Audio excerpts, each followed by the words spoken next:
वीज वितरण कंपनीच्या निष्काळजीपणामुळे व दुर्लक्षामुळे आंबेघरतर्फे मेढा येथील दुभत्या म्हशीचा विजेचा धक्का लागून जागीच मृत्यू झाला आहे।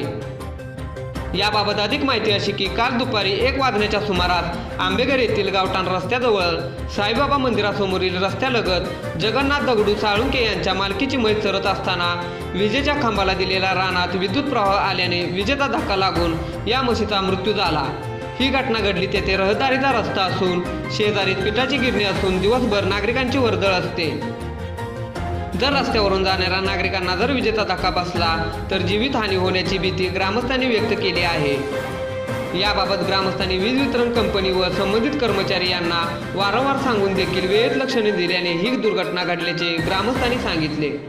आंबेघर येथील 4 ते 5 धोकादायक विजेचे खांब बदलण्याची मागणी ग्रामस्थांनी यावेळी वीज वितरण कंपनीच्या अधिकाऱ्यांकडे केली। वारंवार मागणी करून देखील दुरुस्तीचे काम केले जात नसल्याचे ग्रामस्थांनी सांगितले। दरम्यान यावेळी वीज वितरण कंपनीचे शाखा अभियंता राहुल कवटे यांनी घटनेची पाहणी करून संबंधित शेतकऱ्याला नुकसान भरपाई मिळवून देण्यासाठी प्रयत्न करू अशी माहिती दिली। पंचनामा न्यूजसाठी जावली प्रतिनिधी संतोष बेलोशे।